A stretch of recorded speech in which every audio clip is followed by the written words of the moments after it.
The knife pressed against Ambrose Volkov's throat was not the first blade aimed at him tonight, and it would not be the last.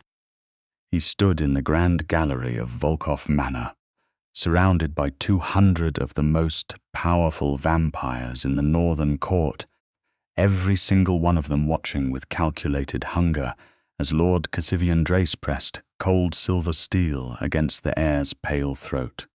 The blade burned. Silver always burned. And yet Ambrose did not flinch.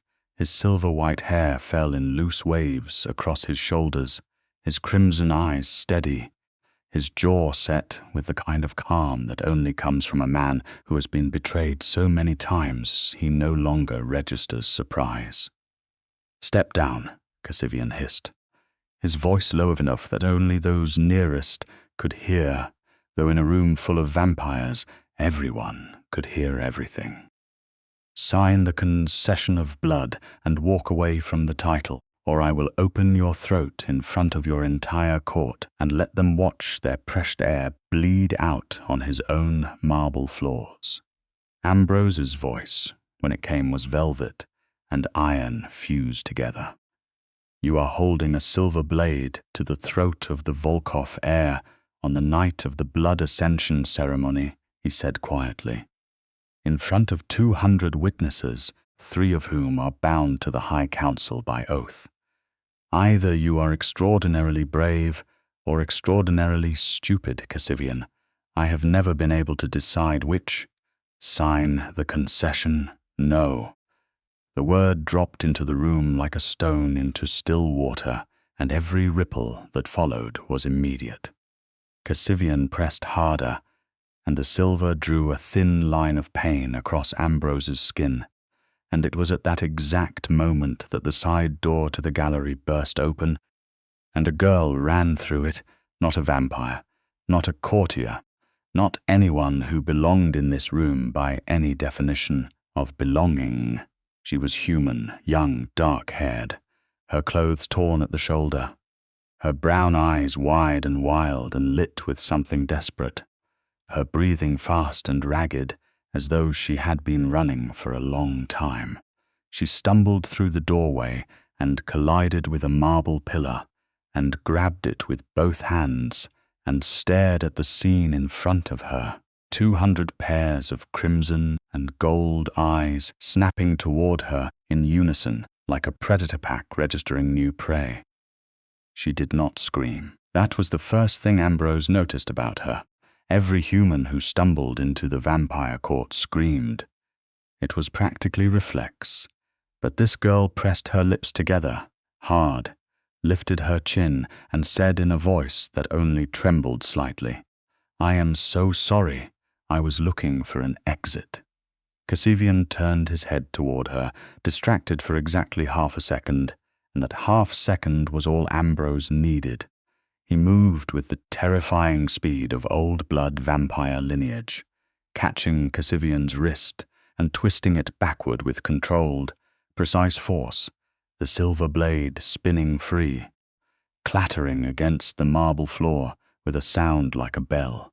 Ambrose stepped back, rolled the cuffs of his white dress shirt with deliberate calm, and looked at Cassivian Drace with eyes that had gone very dark. "Remove him," Ambrose said.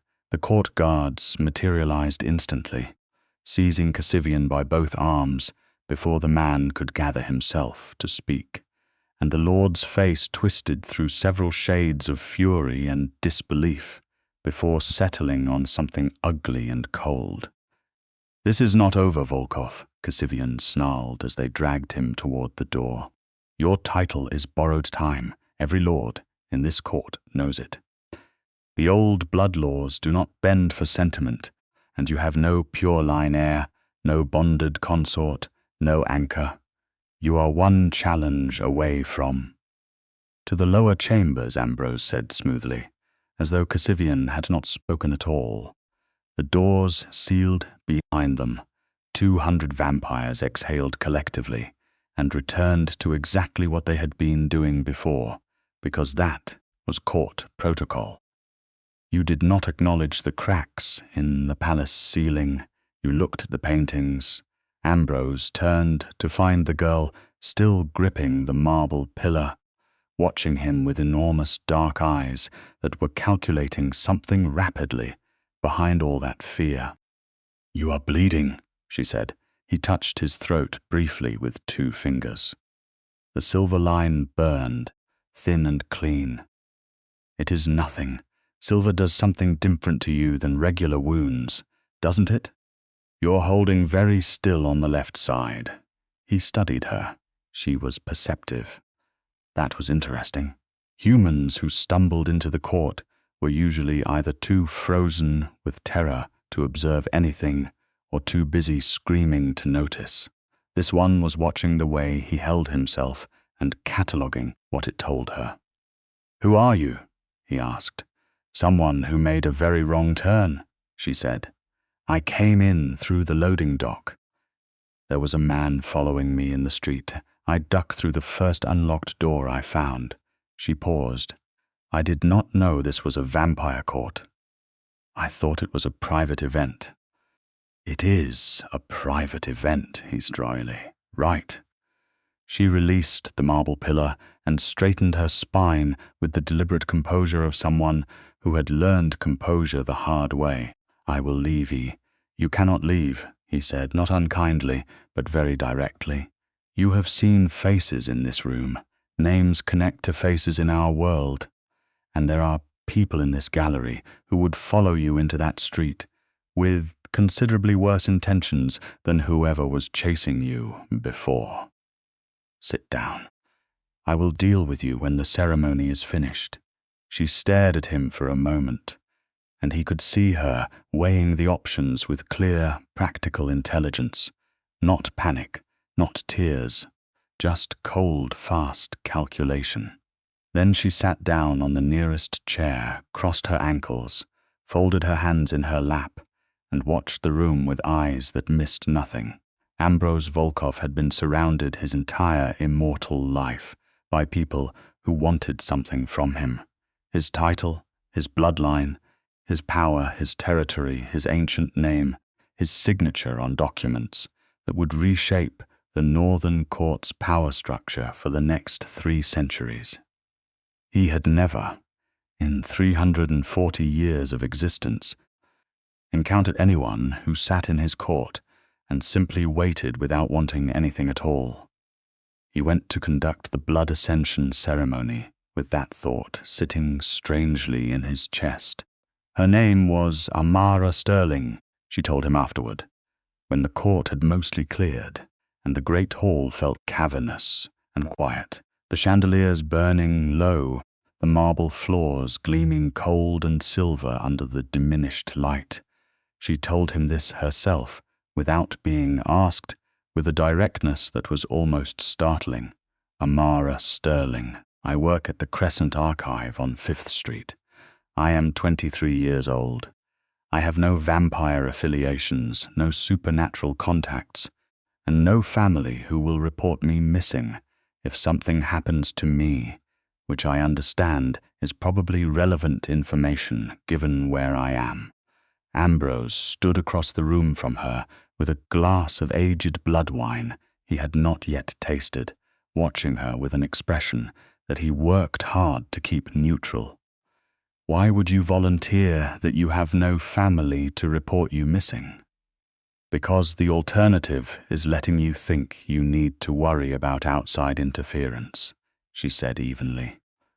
"I figured it was better to give you complete information so you could make a rational decision about what to do with me.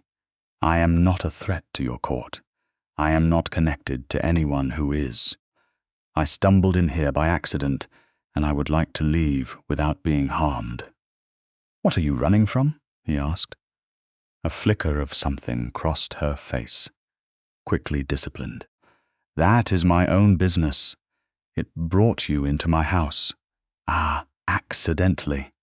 He set down the blood wine and moved to the chair across from her and sat, which was a significant thing in his own court, because Ambrose Volkov did not often sit in the presence of unknowns. He had 300 years of threat assessment telling him she was not dangerous. He had something older and less nameable telling him she was important. "What is the Crescent Archive?" he asked. She seemed slightly surprised that he asked about her work rather than her running. "It is a records library. Historical documents, municipal archives, old estate records. I catalogue and preserve them." A pause. "I am good at finding things that people would rather stayed hidden." There it was. Not a threat, not quite. More like the honest acknowledgement that she possessed skills someone might find relevant. "And the man following you in the street tonight?" Ambrose pressed. Her jaw tightened almost imperceptibly. "His name is Victor Thane. He works for my former employer. I left that employment 3 months ago when I discovered my former employer was using the archive's resources to locate and expose vampire-held properties to a group of men who hunt your kind for money." She met his eyes with complete steadiness. "I took the evidence files with me when I left. They have been following me since." The room went very quiet. Ambrose looked at her for a long moment. The silver line at his throat had stopped burning.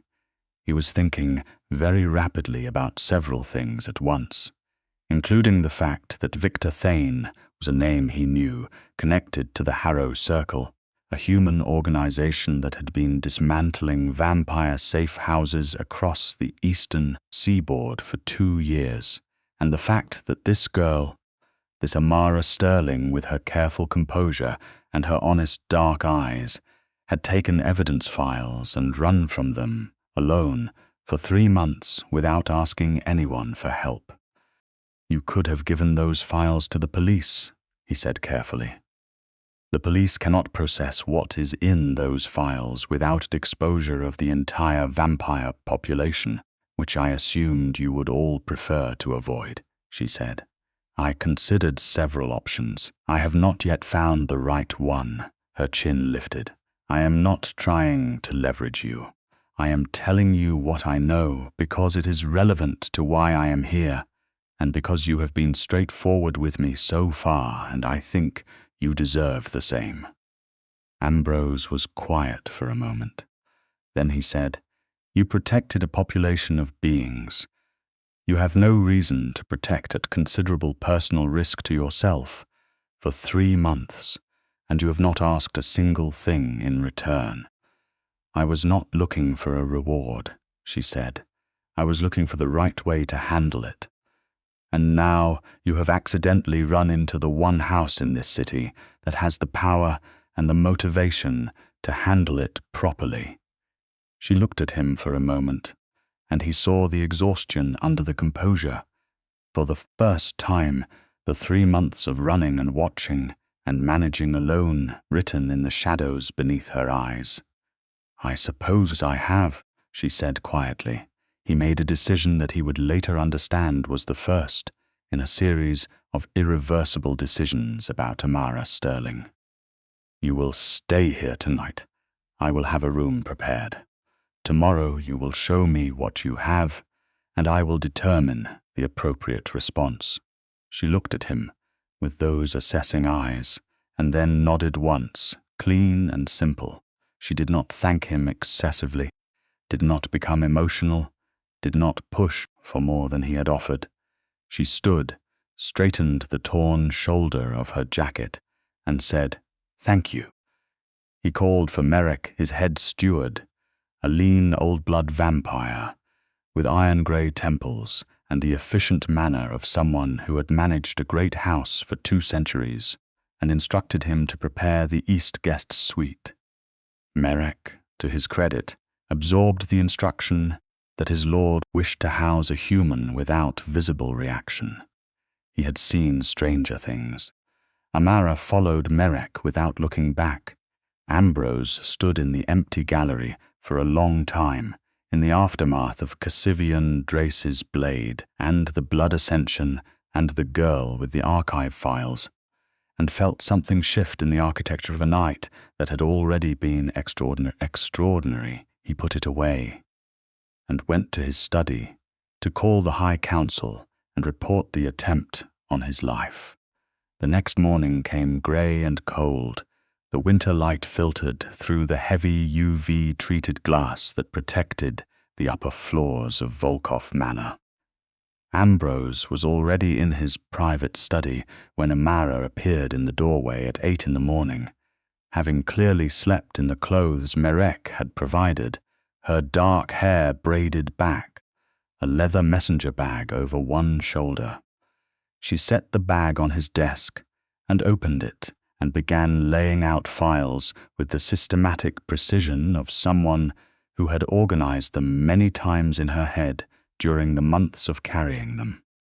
The Harrow Circle has 43 confirmed vampire property locations marked in these documents, she said without preamble. 12 of those locations have already been raided in the past 6 months. I have the raid dates, the losses, and the operational signatures that confirm the connection. She laid a separate folder beside the first. This contains the financial records linking the Circle's funding to 3 human investment firms that publicly present as real estate consultancies. And this, she placed a final folder with particular care, is the identity documentation for the Circle's leadership. 6 names. One of them you will recognize. Ambrose looked at the name she indicated. He recognized it immediately. Dorian Hess, who publicly attended vampire-human diplomatic functions as a registered liaison and had sat in this very house at least 3 times in the past year for diplomatic dinners. A rat inside the diplomatic network, he said quietly. A very effective one, Amara said. He has been feeding the Circle information about vampire court schedules and ceremonial nights specifically, because those are the nights when properties run minimum security. Last night's ceremony was a planned distraction, Ambrose said. He felt something cold and precise move through him. Not just Cassivian Drace attempting a hostile succession claim. The attack on me was timed to coincide with a Circle raid elsewhere, while my court security was concentrated here. I found the raid schedule in the files last week, she said. That was when I knew I had to move. I could not stop it alone, but I knew someone needed to know before tonight. He looked at her across his desk, across the carefully organized evidence of 3 months of solitary danger, and said, "Where did you go last night before the man was following you?" Something complicated moved across her face. I was trying to reach the Volkov Manor front gate, she said quietly. I had been trying to work up the nerve to approach you for 2 weeks. I did not know how to walk up to a vampire lord's door and say what I needed to say. A pause. Victor Thane spotted me before I reached the gate. He has been watching the neighborhood. Her voice was steady, but her hands were not quite, just a tremor that she stilled immediately. I panicked and ran and found the loading dock entrance by accident. Ambrose was quiet for a moment. 340 years of life had given him an excellent ability to detect deception, and he detected none in her. What he detected instead was something that moved through him with uncomfortable clarity. She had been trying to reach him. To protect people she had no obligation to protect, and she had nearly died in the street before she could get to him. "How many people know you have these files?" he asked. "The Circle knows I took them. They do not know exactly what I copied before I left." She paused. "I do not believe anyone else knows. And your former employer, cooperating with the Circle. He believed he was being paid for civic services." Her tone made it clear what she thought of that justification. Ambrose rose from his chair and moved to the tall window, standing in the narrow strip of filtered winter light, with his hands clasped behind his back, thinking rapidly.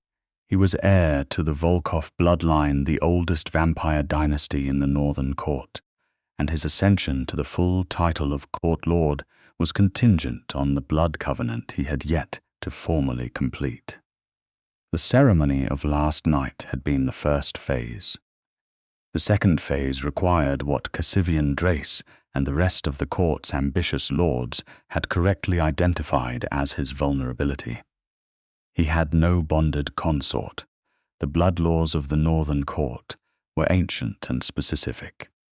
A Volkov, heir, could claim the full title only when the blood ascension was complete in both its ceremonial and its bonding phases. The first was power, the second was anchor. The Old World Code held that an unbonded lord was an unstable lord, and the court had been circling him for 30 years since his predecessor had stepped down, waiting for him to either complete the bond or falter long enough for a challenge to stick. Cassivian Drace had been the fourth challenge in 2 years. He turned from the window and looked at Amara Sterling. "Stay here while I make several calls," he said. "Do not leave this room, and do not, under any circumstances, speak to Lord Verenthus Call if he arrives for his morning appointment. He will arrive and ask you questions, and everything he says will sound reasonable and none of it will be." She blinked. "What is he? An ally with interests of his own?"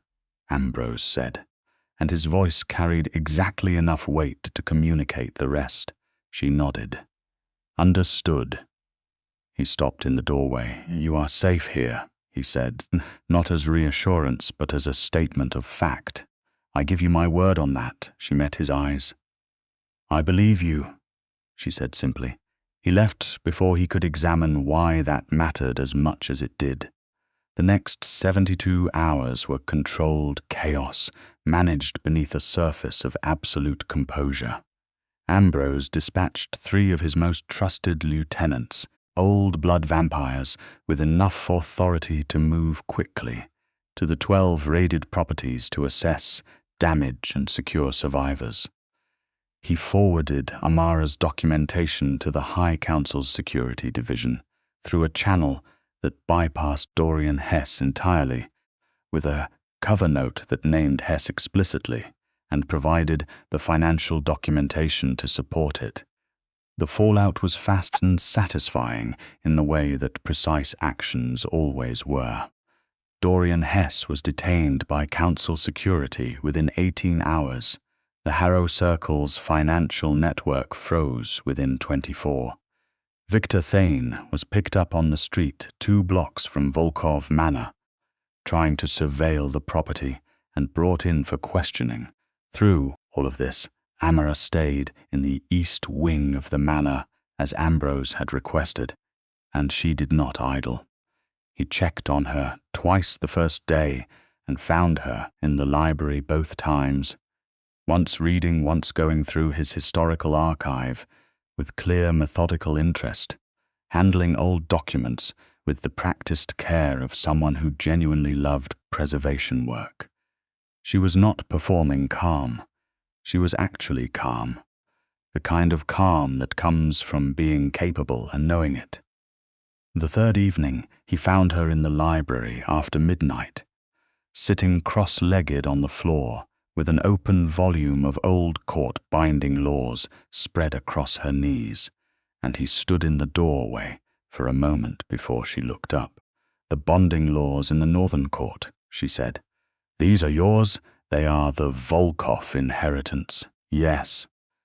"They are very specific about what happens to a line that fails to complete a bond within 50 years of the predecessor stepping down." She was looking at the page. "Not him." "You are at 30 years. "Yes." "So the lords who want your title are not simply ambitious.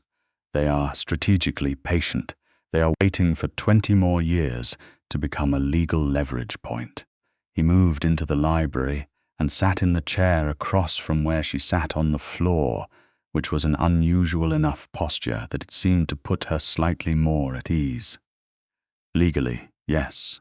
Cassivian Drace's challenge was premature, but not entirely without a future basis." She looked up at him. "Why have you not bonded?" was exactly the kind of direct questions that would have been considered catastrophically impertinent from any member of his court, which was probably why no one had asked it to his face in 30 years. He found he did not mind her asking, because every candidate the court has presented has wanted the title, he said. Not me. The title, the name, the power, the bloodline access, the political elevation, and I have 300 years of watching what wanting power does to people. I find I have no interest in spending eternity bonded to someone whose primary relationship is with my throne. Amara's was quiet for a moment. Then she said, "That sounds lonely." "It is," he said, and was slightly surprised to hear himself say it aloud to anyone. She looked back down at the law book. "The bond, what does it actually require? I cannot find a complete description here. It is a blood covenant," he said, "an ancient vow sealed with shared blood witnessed by the court. It binds two lives together in a way that is not metaphorical.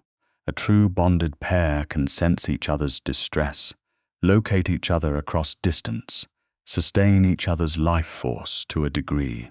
It is permanent and irrevocable." She absorbed this, and it must be with another vampire. The laws were written when no one anticipated it being otherwise, he said carefully. Technically, the old world codes do not specify the nature of the bonded partner. They specify willing consent, bloodline witness, and the formal vow. He paused. The court would have objections on principle, but the law itself does not prohibit it. She looked at him with those dark, intelligent eyes. "I was not asking because I was suggesting anything," she said quietly. "I was asking because I like to understand things completely." "I know," he said. A silence settled between them that was not uncomfortable. Outside the tall windows, the city moved through its nighttime rhythms unaware. Somewhere in the building, his court ran its business, and its politics and its ambitions. In this room, it was just two people reading old books by firelight. "Will you tell me about the man you were before all of this?" she asked, not looking up from the page. "Before the title and the court and the blood laws, what were you like?" It was such an unexpected question that for a moment he simply looked at her. "Why?" he asked. She considered. "Because everyone here sees Ambrose Volkov the heir. I think you have been treated like a title for so long you might have forgotten there is a person underneath it, and I find I am more interested in the person." She glanced up. "That is probably impertinent." "It is," he agreed. "Tell me something about you first, something true." She set the book aside, holding her place with one careful finger. "I have been running since I was 17, she said. "Not from vampire hunters, just from everything being too small. My family wanted me to fit into a shape that was not mine, and I could not make myself do it, so I left. I have been on my own since then. I learned to manage alone, because there was no one to manage with." A brief pause. "I am very good at surviving. I am not very good at staying anywhere. I have never had a place that felt like it was actually mine." He was quiet, holding that. Carefully. "I was born in a small village in what is now Eastern Europe," he said at last, his voice carrying the particular quality that very old voices carry, layered with distance and memory. "I was turned at 19, which is young, even by old world standards. My sire saw something in me he thought was worth preserving. I did not ask to be an heir. I did not ask for any of this. I was a young man who read too many books and argued with his father and loved the cold and the open land, and then I became something else, and the thing I had been got buried under centuries of court politics and blood laws and challenges." He looked at his hands briefly. "I have not thought about that young man in a long time." Amara said softly, "He sounds like someone worth remembering." Something cracked open very slightly in the vicinity of Ambrose's chest, which had not happened in longer than he could accurately remember. "You should sleep," he said, standing with a composure that cost him more than it appeared to. "Tomorrow will bring more to resolve." She unfolded herself from the floor with the slightly stiff grace of someone who had been sitting in an odd position for too long, setting the law book carefully back on its shelf. "Ambrose," she said, and he stilled at his own name in her voice, plain and direct, no title, no prefix. "Whatever happens with the court and the circle, and all of it, thank you for not treating me like a problem to be managed." He looked at her across the firelit library. "You are the least problematic thing that has entered this house in 30 years, he said. She smiled at that, just briefly, and it was like watching someone remember how to do something they had not done in a long time. He stayed in the library for an hour after she left, sitting very still in his chair, thinking about ancient vows and choices and the particular quality of being looked at by someone who wanted nothing from you at all. The court, of course, found out she was there. Courts always found things out. It was their primary function. By the fourth morning, the Whispers had organized themselves into a faction, and by the fourth evening, Ambrose had received formal letters of inquiry from no fewer than 7 lords and 2 ladies of the Northern Court, all phrased with elaborate courtesy, and all asking, in various sophisticated ways, what he intended to do with the human girl in his East Wing.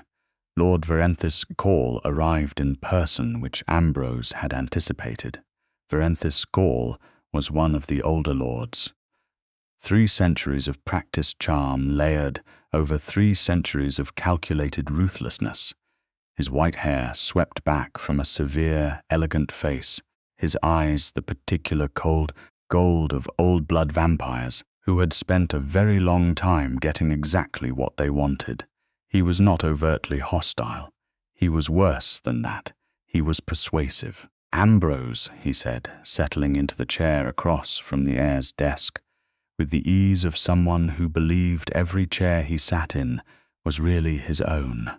"The court is unsettled." "The court is always unsettled," Ambrose said. "It is their natural state." "More than usual," Verenthis said, smiling with elegant patience. "The girl presents a complication. You know this. Human presence in the manor invites questions about your judgment, about your stability, about your priorities. Questions you cannot afford right now, not with Cassivian Drace already testing the law's tolerance for challenge, and the blood ascension left incomplete. She delivered intelligence that dismantled the Harrow Circle's network and exposed a traitor operating inside our diplomatic channels," Ambrose said evenly. "I would say the court owes her a considerable debt." "The court will not see it that way," Verenthis said with gentle certainty. "They will see a young human woman living in the heir's manor and draw the most obvious conclusion. And when that conclusion proves to have no formal legal standing unless it does," Ambrose said. Verenthis went very still. "The blood laws do not prohibit it," Ambrose continued, hearing himself say the words that he had been thinking in the library for 3 nights. "I have had my legal counsel confirm it. Twice, the bonding covenant requires willing consent, bloodline witness, and the formal vow. The nature of the bonded partner is not specified. The law is old enough to predate the assumption. You cannot be serious," Verenthis said, and for the first time his composure fractured slightly. "I am considering it," Ambrose said. "I have not proposed anything to anyone. I am considering it. The court will—" "Comply," Ambrose said quietly, "or challenge, and let them challenge. I have the documentation of Cassivian's attack witnessed by 200 of them. I have the High Council's endorsement from the Harrow Circle resolution. I am in the strongest legal position I have held in 30 years. If someone wishes to challenge a bonding covenant on grounds that have no support in the actual text of the blood law, I welcome the formal proceeding." Verenthis looked at him for a long moment with those cold gold eyes. "She is human," he said finally. "She will age. She will die. In 80 years, you will be a widowed, unbonded lord again, and you will have traded your best opportunity for succession stability for a mortal woman you knew for less than a week. The bonding covenant, when completed with the formal blood exchange, extends the human partner's lifespan considerably," Ambrose said, and his voice was very even and very quiet. "The old texts are explicit about this. It is why the early courts permitted the practice before social convention discouraged it. The exchange does not make a human immortal, but it makes a human significantly more than mortal." Verenthis stood. "I see you have researched this thoroughly." "I research everything thoroughly," Ambrose said. "You know that about me." The older lord moved to the door and then paused, which was always more ominous than people leaving cleanly. "You understand that there are factions in this court who will not allow this, who will consider it a violation of our blood purity conventions, regardless of what the actual text of the law says, who will act on that belief with considerably more than formal letters of inquiry." "I know," Ambrose said. "And the girl, does she know what she would be stepping into?" "She has not been asked anything yet," Ambrose said. "She is not part of this political calculation unless she chooses to be." Verenthis studied him for a moment longer, and something moved through his expression that might, in a different light, have been the faintest trace of respect. Then he left Ambrose, sat alone in his study for a few minutes. Then he stood and went to find Amara. She was in the east garden, which was enclosed and UV safe, sitting on the stone bench beside the frozen fountain, with her coat pulled tight against the winter cold, her breath making small clouds in the sharp air.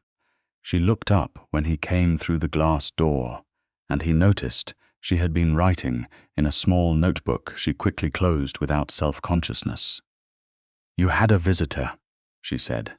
It was not a question. "Lord Verenthis Call," he confirmed, sitting beside her on the bench. "You warned me about him. He is not dangerous in the way Cassivian Drace is dangerous," Ambrose said. "He is dangerous in the way that slow water is dangerous. You do not notice until you have been carried somewhere you did not intend to go." She smiled briefly. "What did he want?" "To remind me of the court's instability," Ambrose said, "and to suggest that your presence here makes it worse." She was quiet for a moment. "He is not entirely wrong," she said honestly. "I have been thinking about that. I cannot stay here indefinitely without it creating complications for you. The Circle's network is dismantled. The files are with the Council. My purpose here is technically complete." "Technically," he said. She looked at him. He looked at her. The frozen garden was very quiet. "There is something else," she said, because she was very good at reading people. "I need to tell you something," he said, "and I need you to understand before I do that this is information, not a proposal. You have complete freedom to respond to it however you choose, including by walking out of this house with a security escort and never thinking about any of us again. I will not be wounded by that choice, and I will not use it to harm you." She turned to face him on the bench, waiting with those clear, steady eyes. He told her about the bonding covenant, all of it, exactly as the law read, exactly as his legal counsel had confirmed it.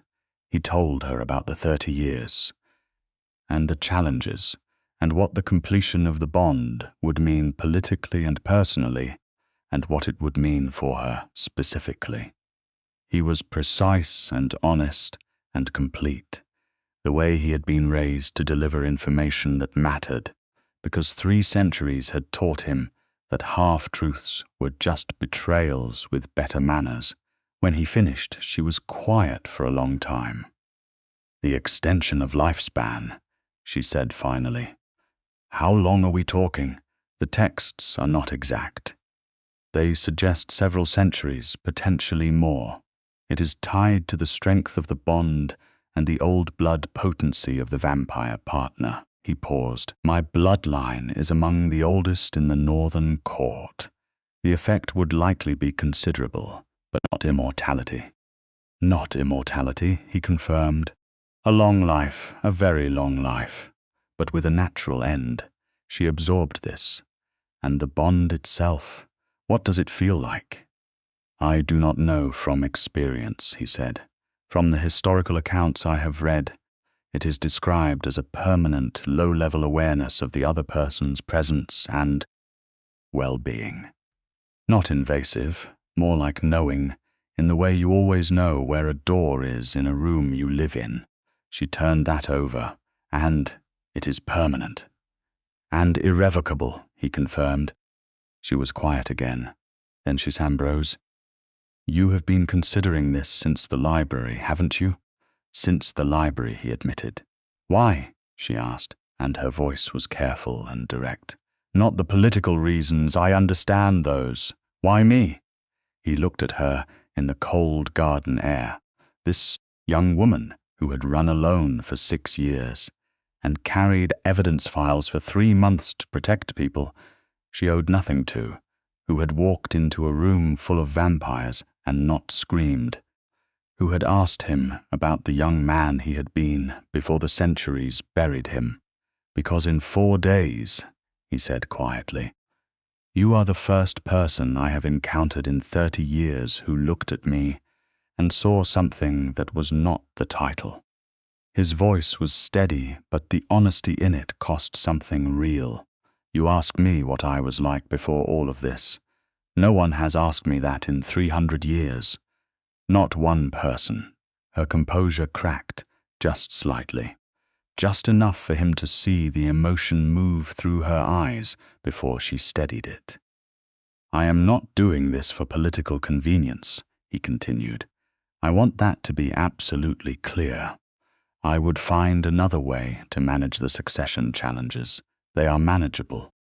I am considering this because the idea of you leaving this house and going back to being alone in that city, running from what remains of the Circle's operatives, carrying everything by yourself indefinitely, is something I find I cannot accept with equanimity." A pause. "And because I am 340 years old, and I have never wanted to ask this question before." She was very still. "I am not asking you today," he said. "I am not asking you at all yet. I am telling you what I am thinking, because you deserve complete information, and because whatever you decide, you should decide it with full knowledge, not because you are in my house and do not feel you have options. You have options. I will fund a safe relocation personally, if that is what you want. New identity documentation, new city, circle-proof security. It is a viable alternative, and I will provide it without condition." She looked at him for a long moment. Her breath made small clouds in the cold air. "Ambrose," she said. "Yes. Do you always make decisions about people by researching them in law books at midnight and then sitting in frozen gardens explaining their options to them with footnotes?" He looked at her. She was smiling. It was different from the brief smile in the library. It was quieter and more real, and it reached her eyes. "I prefer thorough to impulsive," he said. "I know," she said. "I find I like that about you." She looked at the frozen fountain for a moment. "I am not going to answer you today either, but I want you to know that the reason I am not answering is not because I am afraid of you. It is because I take the things that matter seriously." She looked back at him. You are someone who matters. Ambrose Volkov. I would like to think about it properly. He nodded. They sat in the frozen garden for another half-hour, not saying anything particularly important, just existing in the same space. And it was the most peaceful half-hour Ambrose had experienced in longer than he could calculate. The attack came, as attacks always come, in the moment of relative peace immediately after. It was Merrick who sounded the alarm, his voice cutting through the intercom system with controlled urgency at 2 a.m. 3 days later. Ambrose was in his study, reviewing council correspondence, when the alert went through, and he was on his feet and moving before the words fully registered. Multiple unauthorized entries. North and east perimeter, at least 8 individuals, armed with silver, not vampires, humans with silver weapons. The remnant of the Harrow Circle, not yet fully dissolved, taking one last run at the Heir's house in the dark. He reached the east wing in seconds and found Amara already awake, standing in her doorway with her shoes on and her bag over her shoulder, because she was, as he had assessed from the beginning, someone who prepared for contingencies. "Circle," she said. "Yes. You know this house's exits?" East garden door leads to the service corridor. Service corridor connects to the vault passage beneath the sub-basement, she said without hesitation. I mapped it the second day. He looked at her. Of course you did.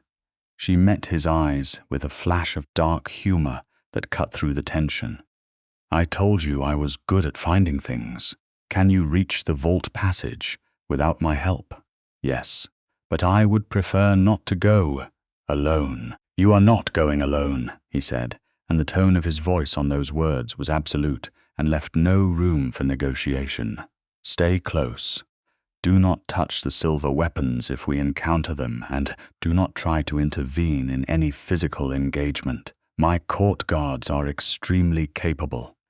Understood, she said, and fell into step beside him with the kind of practiced readiness that made it clear she had navigated dangerous situations before. They moved through the east wing together, and Ambrose had his hand at the small of her back, not constraining, just present, and she did not move away from it. The sound of the perimeter breach was audible now. Controlled chaos from the north face of the building, his guards engaging the circle operatives with the lethal efficiency of old blood security professionals. They reached the service corridor, and he had barely turned toward the vault passage when a door opened at the far end, and Victor Thane stepped through it with a silver-edged blade in each hand and a look of absolute resolution on his face. Ambrose stepped in front of Amara immediately, completely, his arm extending back to keep her behind him. She comes with me, Thane said.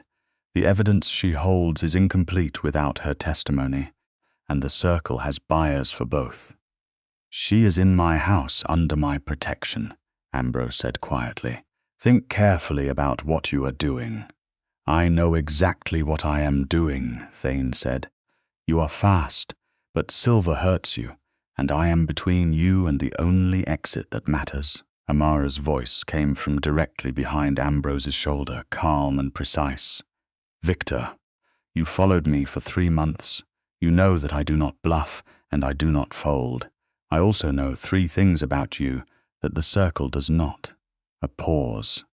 I know the name of the council operative you have been feeding information to on the side. I know about the money in the Prague account, and I know that what you actually want is not to drag me back to the circle. What you want is a way out. You have been looking for a way out for 8 months. Thane went very still. I can give you one, Amara said. Right now, tonight, not from me, from the Council's protection program, which exists and is very good, and which this man standing in front of me can access immediately.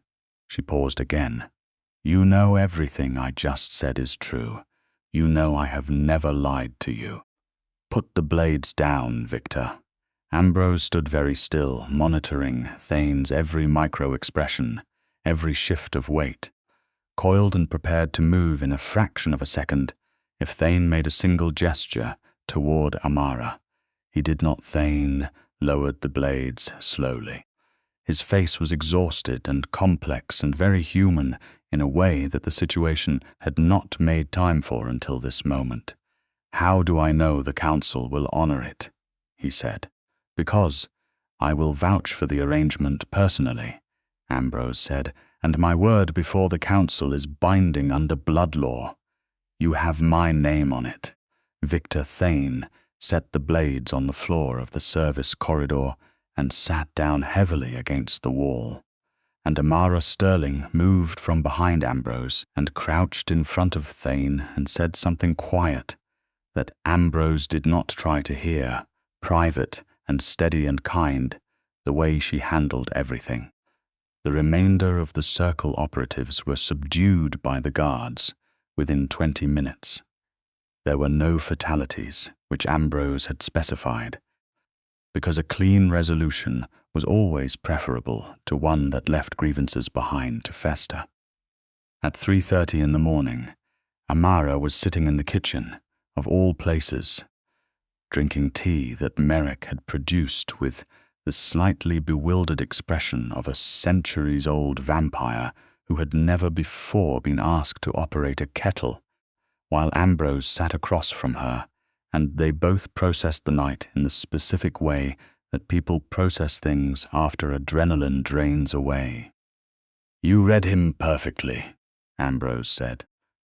"I spent 3 months watching him watch me," she said. "After a while you understand someone's actual motivation versus their stated one."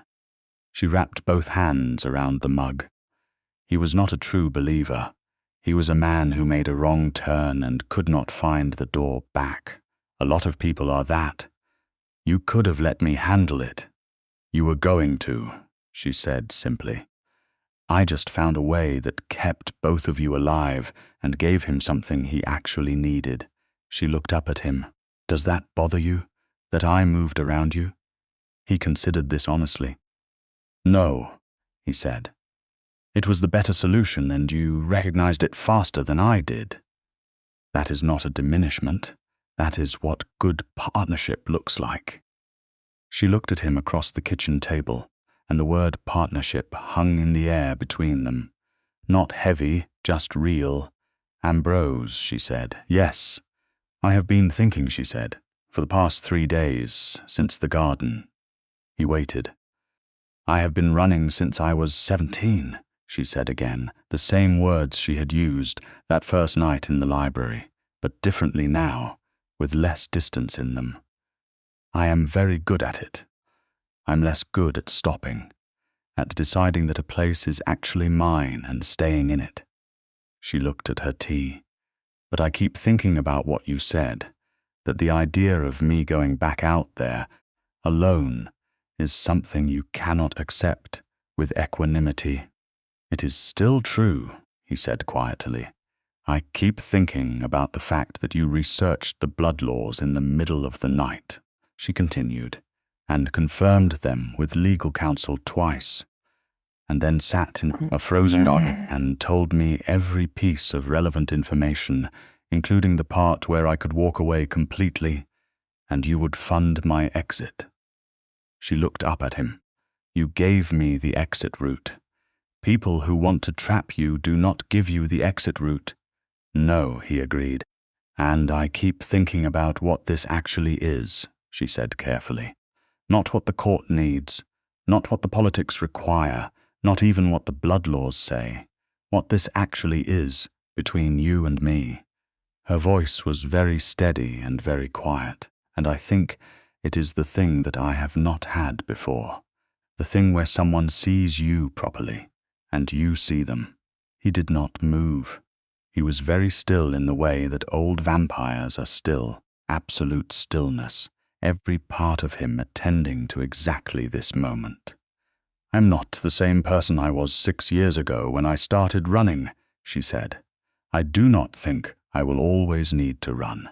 I think I stopped knowing that at some point and kept running anyway because I did not know what stopping looked like." She paused. "I think I might know now, Amara," he said, and his voice on her name was something he had not allowed him before. Not the careful measure of it. Just the name, just the person. "I am not saying yes to the bonding covenant tonight," she said. "I am saying yes to staying, to not choosing the exit route, to finding out what this is when it is allowed to actually be something." She met his eyes directly, completely. "Is that enough to start with?" "It is everything to start with," he said. She let out a breath that carried 3 months of running in it, and he watched her shoulders lower slightly. Just a fraction the particular lowering of someone setting down a weight they had carried so long they had forgotten it was separate from them. He reached across the table and placed his hand over hers on the mug, warm and deliberate, and she turned her hand under his and held it. The winter kitchen was very quiet, and outside the city moved through its pre-dawn rhythms. And inside Volkov Manor, something ancient and new happened simultaneously in the space between two people who had both spent a very long time being seen for something other than what they actually were. The court did not take it quietly. Courts never do. In the weeks that followed, Ambrose moved through the political challenges with the same methodical precision he had brought to every crisis, but with a different foundation under him now. Cassivian Drace's formal succession challenge was reviewed by the High Council and dismissed on the grounds of the assault evidence from the Blood Ascension night. 2 other lords who had been positioning for challenges saw the council ruling and reconsidered their timelines. Varenthis Call came back 3 more times, each time more measured than the last, and on the 3rd visit, Amara happened to be present when he arrived, sitting in the main receiving room, going through a historical text she had requested from the archive, and Varenthis looked at her for a long moment before he looked at Ambrose with an expression that was slowly and visibly recalibrating. "She lives here," he said.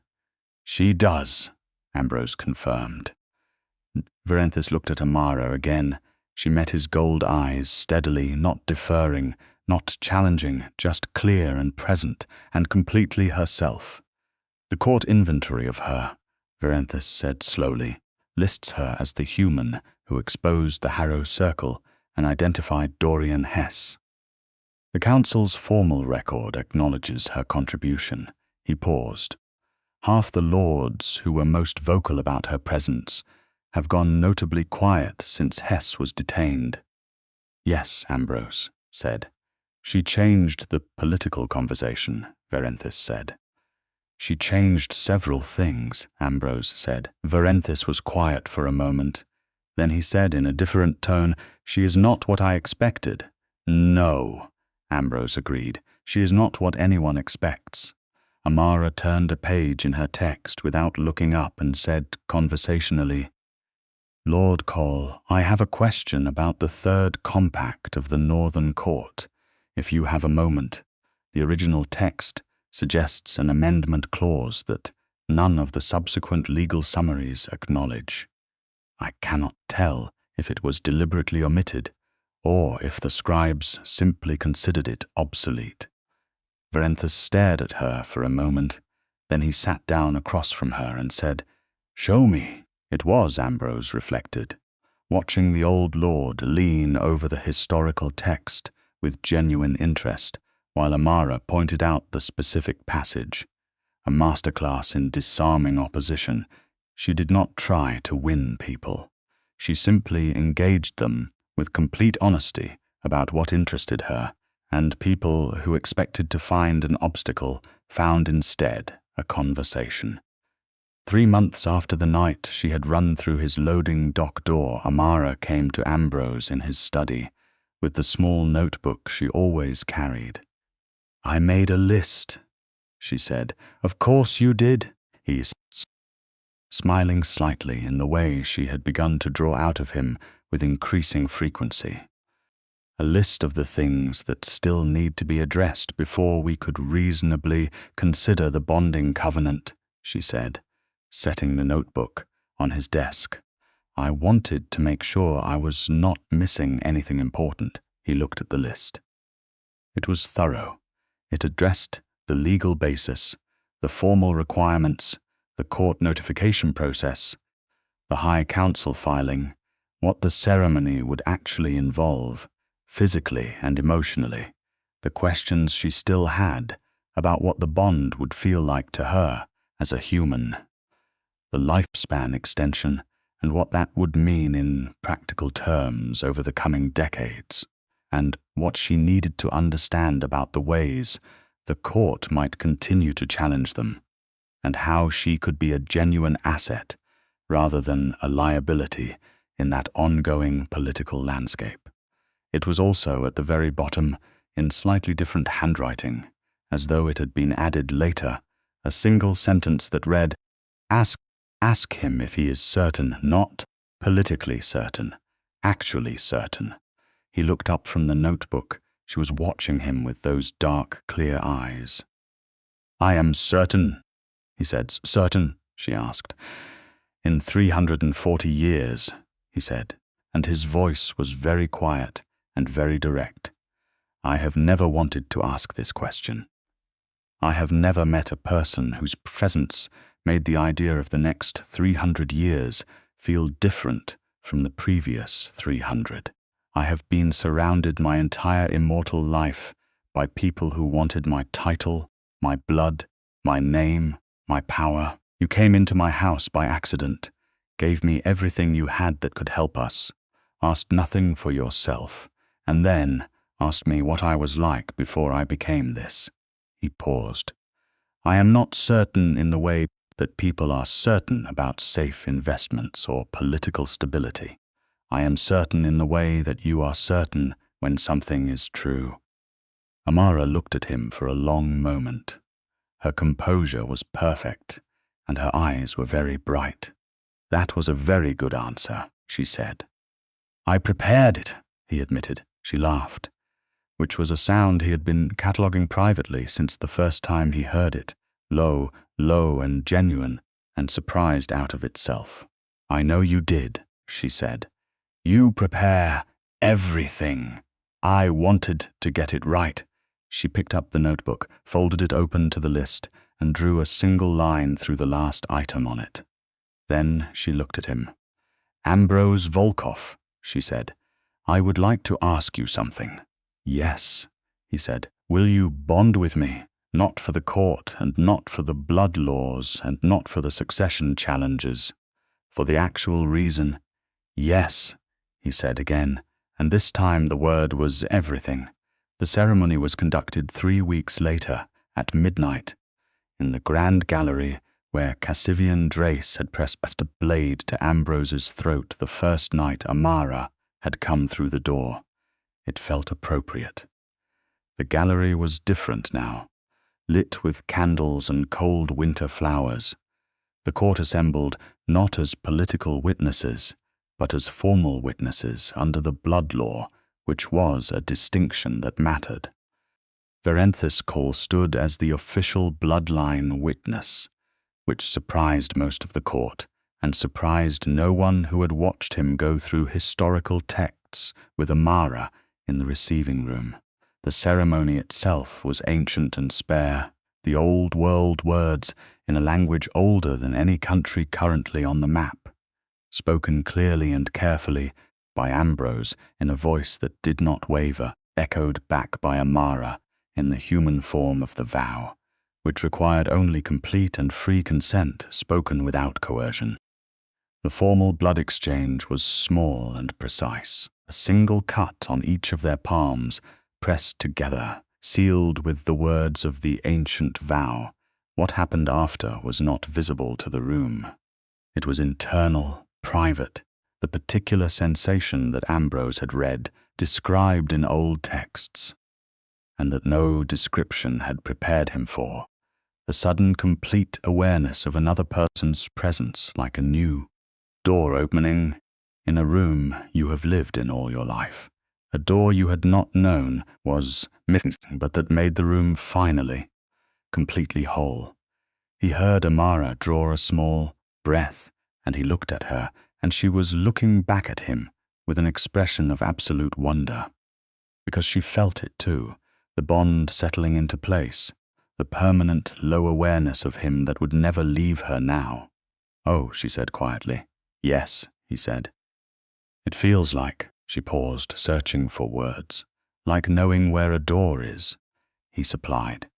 She smiled, sudden and full and brilliant. "Exactly like that." The court witnessed the completion, and the formal record was entered. And the challenge clock that had been running against the Volkov line for 30 years stopped, because the bond was complete, and the covenant was sealed, and the law was satisfied in both its letter and its original spirit. Afterward, when the gallery had cleared and it was just them in the candlelit space, Ambrose stood with Amara's bonded hand in his and felt the particular quality of the world that comes after a long storm finally settles. Not silence exactly, because the world still moved, but groundedness. "How do you feel?" he asked her. She considered this with her characteristic honesty. "Like something that was unfinished is now finished," she said.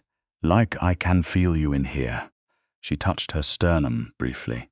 "Not you, as in your thoughts or anything invasive, just you, that you exist, and you are well, and you are right here." She looked up. "Is that what you feel?" "Exactly that," he said. She turned her hand in his, holding it properly. "I have been running since I was 17, she said for the third time, but now with something different in it entirely. Something resolved. "I think I am done running." "You are home," he said, simple and complete.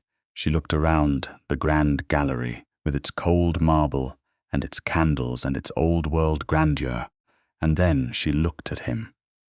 "I am home," she agreed. The months that followed built themselves into something that neither of them had had before.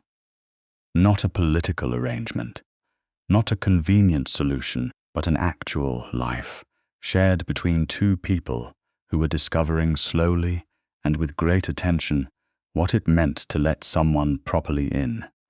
Amara took over the historical archive wing of Volkov Manor with Ambrose's enthusiastic endorsement, bringing her professional expertise to bear on centuries of improperly catalogued court documents, and finding, in the process, no fewer than 3 previously unknown blood law precedents that resolved 2 standing disputes among the court lords without requiring a formal challenge hearing. Verenthes' call into what became something of a running acknowledgement between them remarked that she was the most politically useful member of the manor who held no formal political title. "She holds the most important title in the court," Ambrose told him. "And what title is that?" Verenthes asked. "Mine," Ambrose said, which silenced the old lord entirely. The bond deepened as the months became a year and then another. The awareness of each other, that had begun as a door in a room, became something more like a fundamental dimension of how they each moved through the world. Ambrose could sense, from anywhere in the manor or the surrounding grounds, if Amara was distressed, which she rarely was. But when it happened, he was there before she could reach for him. She developed, in turn, the particular ability to sense his court face versus his actual state, the precise mask he wore through political events and challenge hearings, and she learned to find him afterward in his study or the library or the East Garden, and simply be present with him until the mask came down. They did not perform their love for the court. They did not need to. It existed in the way things exist when they are real rather than constructed, visible to everyone who looked but not positioned for the looking. The succession challengers slowed and then stopped. 3 of the former challengers formally pledged their house to the Volkov line in the traditional manner, which was the old blood equivalent of acknowledging that the game was over and the outcome was clear. Cassivian Drace, released from the lower chambers after a period of formal confinement, was quiet for a full year before he came to the manor and presented himself at the front door, not the gallery, and asked to speak with the heir. Ambrose received him in the main room.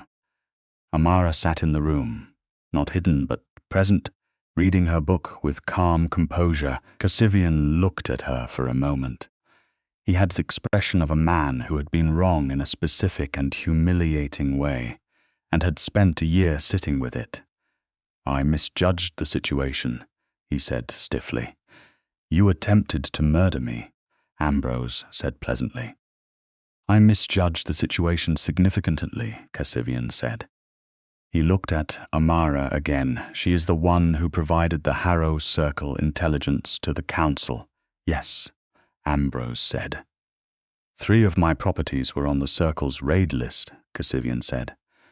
"They were not raided because the network was dismantled before they could execute."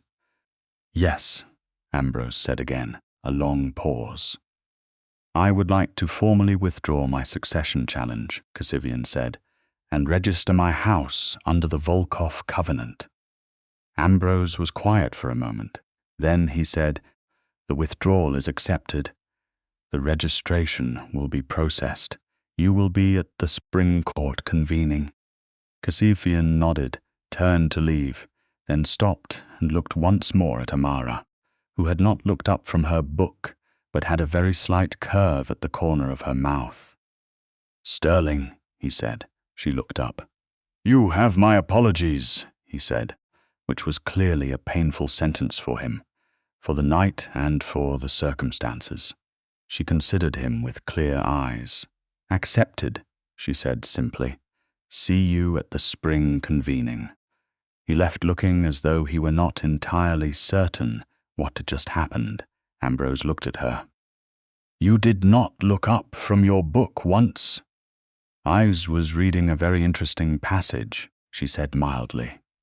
He crossed the room, sat beside her on the settee, and she turned one page, and then leaned her shoulder against his, with the particular ease of someone who has become genuinely comfortable in another person's vicinity.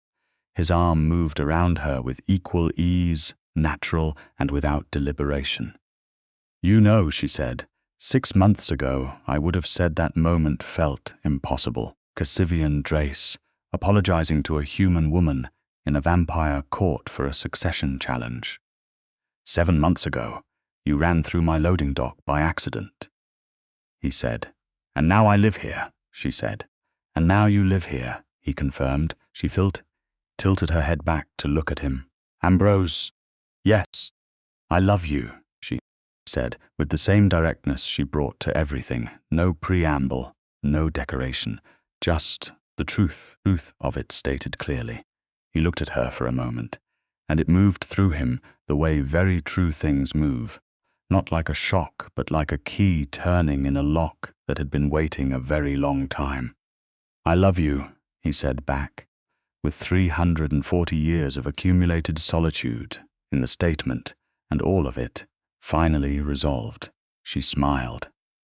Not the brief smile of the first library night, not the dark humor of the corridor, but the full, open, real thing that he had been quietly, privately, permanently besotted with since the first week, the smile that reached all the way to her dark eyes and changed the whole quality of the room. He kissed her, which was also something he had been thinking about with increasing specificity for several months, and she kissed him back with the same wholehearted intention she brought to everything she cared about, and the library was very warm and very quiet, and outside the winter was finally giving way to spring. The High Council's formal recognition of the Volkov bonding threw in the spring a document of considerable ceremonial weight that Ambrose presented to Amara in his study with the slight self-consciousness of a man who had not previously experienced having someone to present things to. She read it carefully, all of it, including the footnotes, which was exactly what he had known she would do. "It recognizes me as bonded consort of the Volkov line," she said. "Yes." With full standing before the court and the council? Yes. She set the document down and looked at him. What does full standing mean in practical terms? It means that your voice in court proceedings is weighted equally to mine on matters concerning the Volkov line, he said. It means that any challenge to me is treated as a challenge to you and vice versa. It means that the ancient vow is recognized at every level of the vampire governance structure as valid and binding. She was quiet for a moment. "I am a 23-year-old human woman who worked in an archive," she said, "and I am now formally recognized by a vampire governance structure that is 3,000 years old. You are the most qualified person I have encountered in 3 centuries, he said. "The governance structure is fortunate," she laughed. "You are biased." "Thoroughly," he agreed without embarrassment. She picked up the document again, looking at it with an expression that was complex and quiet, and he understood what she was feeling, because he could feel the particular quality of it through the bond.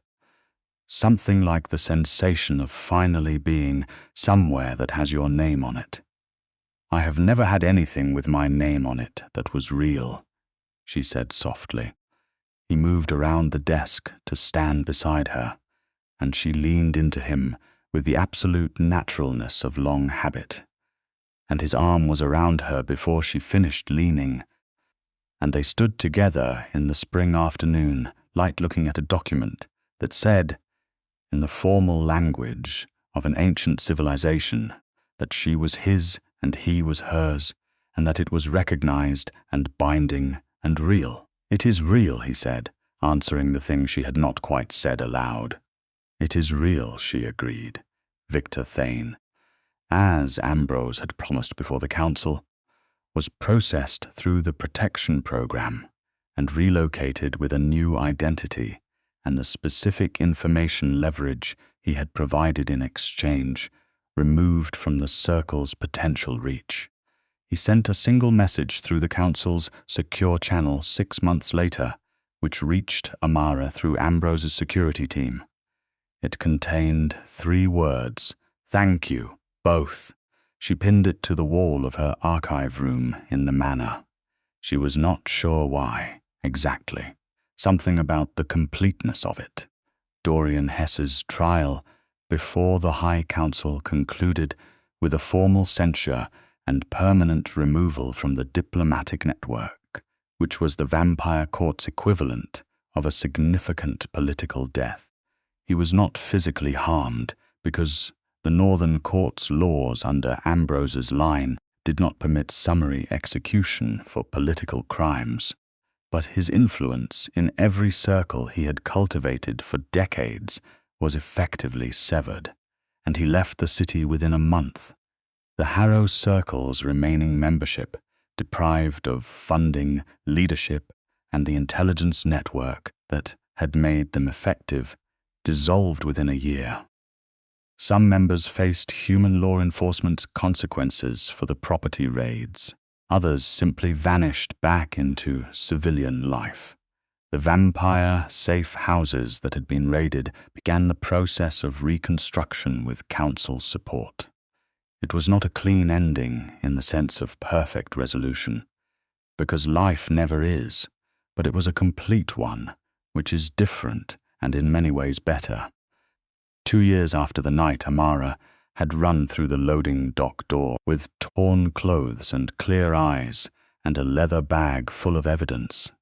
The spring court convening was the largest gathering the Volkov manor had hosted in a decade.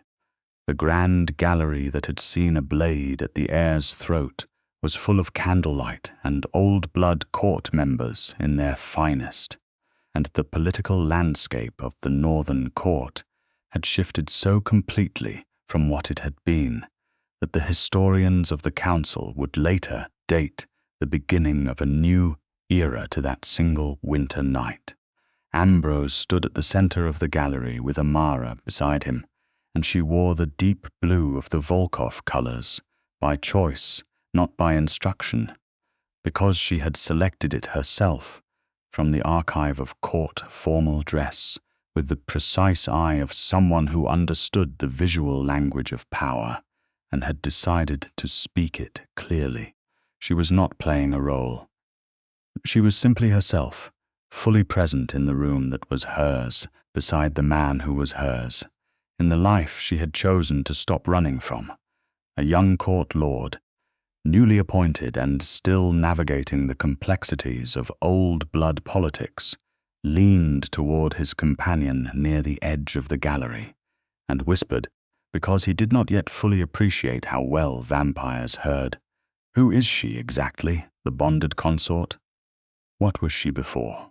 His companion, a lady of considerable seniority, who had been at the Blood Ascension the night of the Blade, and had seen everything since, said, without lowering her voice at all, "She is the woman who dismantled the Harrow Circle, outwitted the challengers to the Volkov line, and convinced the court's most ambitious lords to accept an outcome they had spent 30 years working against." A pause. "She is also the woman who made our Lord remember he was a person rather than a title, which is a political achievement the law books do not have adequate language for. Who was she before? Someone running. Who is she now? Someone home." Amara, who had heard every word, caught Ambrose's eye. He had also heard every word. She lifted her glass slightly, just a fraction. In a small, private gesture between the two of them, he matched it. Across the grand gallery, the northern court moved through its spring rhythms of politics and ambition and ancient blood law, and at its center, the heir who had spent 3 centuries surrounded by people who wanted his title stood with the one person who had ever wanted only him. And for the first time in longer than he could calculate, the future looked like something other than a succession of challenges to be survived. It looked like something to be lived, fully and together, for as long as 2 people bound by an ancient vow and something far older and more fundamental than any law could possibly have. Outside, the city hummed with its millions of ordinary lives, unaware of the court beneath its streets, unaware of the archive that had protected them, unaware of a girl who had run through a loading dock door on a cold winter night and found entirely by accident the place where she was finally, completely, and irrevocably home. Inside, a vampire lord with 3 centuries behind him and untold years ahead looked at the woman beside him and felt the bond between them steady and warm and absolute, and thought that it was extraordinary what could happen when someone stopped wanting what you had and simply wanted you.